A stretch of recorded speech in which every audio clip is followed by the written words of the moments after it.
Hi everybody, welcome to Scouting presented by Sirius XM. I am Missi Matthews. The Steelers heading to face the Kansas City Chiefs. Let's welcome in former Steelers quarterback Bruce Gradkowski. And Bruce, I want to go back to the win against the Titans. It was gritty. The Steelers defense obviously stepped up big. What did you learn about the Steelers from that performance?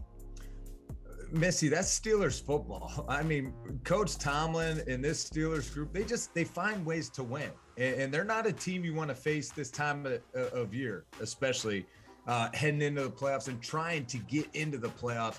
And I just saw a lot of physicality, an opportunistic group forcing turnovers, just being around the football and making plays. And honestly, that's a huge confidence builder going into this week against Kansas City, a high fly power offense that Mahomes continues to make plays. But, just watching the defense and how they just find a way, and just the Steelers team in general, it's fun to see how it's not pretty, but they'll find a way to win. And that's the only thing you want to do coming out of that stadium, especially this time of year, just find ways to win. Coach Tomlin obviously said during his press conference this week that the Steelers have to score points if you're going to keep up with the Chiefs. We've seen the slow starts, maybe only getting field goals against the Titans when it would have been nice to get a touchdown. How do they fix that, or is that just not fixable in who they are as they head through this last stretch?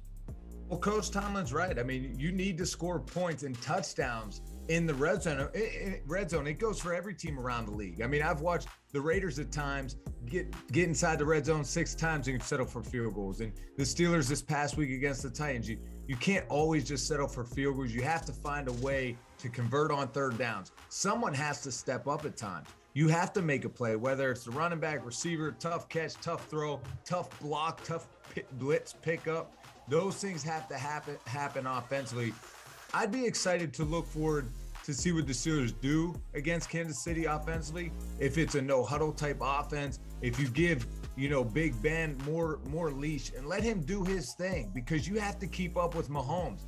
Now on the flip side, Missi, Mahomes has had some ups and downs this year. I think the Steelers defense can kind of confuse him a little bit, give him different certain looks, and create some turnovers. So you never know, but it's this time of year. It's an awesome time of year, especially not just because we're waiting for Santa to come, you and I and our kids, but it's playoff football, and you're just trying to get in right now. Well, the Chiefs are on a 7-game winning streak after starting maybe not how everybody thought they would at the beginning of this season. But for the Steelers defense, the 4 turnovers, how do you replicate that or even half of that moving forward? Well, you have to be excited in a sense of Mahomes is going to give you opportunities. He's an aggressive quarterback. He tries to push the ball downfield. They have a lot of weapons outside. You have to guard Kelsey, Tyreek Hill. The speed they have offensively is tough, but it also gives you a lot of opportunities defensively to get after the quarterback, to create turnovers, fumbles, interceptions. And that's what the Steelers defense has to look forward to, because Kansas City's defense, they've been an opportunistic group the last few weeks, creating and forcing turnovers. So I think whoever creates and forces more turnovers in this football game will win. But the Steelers offensively do have to find ways to get the ball in the end zone, because even when Mahomes goes through that lull throughout a game, they're going to put points on the board. So if you're the Steelers offense, you got to find ways to score. All right, Bruce, thanks as always for joining us. Merry Christmas, and we'll see you next time. Yeah, Merry Christmas, Missi, and to all the Steeler Nation, baby. Hopefully you've been good boys and girls and Santa comes. What's up, Steelers Nation? It's TJ Watt. Welcome to the Pittsburgh Steelers official YouTube channel. Make sure you subscribe to our channel to stay up to date on everything going on in the Steel City. Thank you for being the best fans in football. Here we go.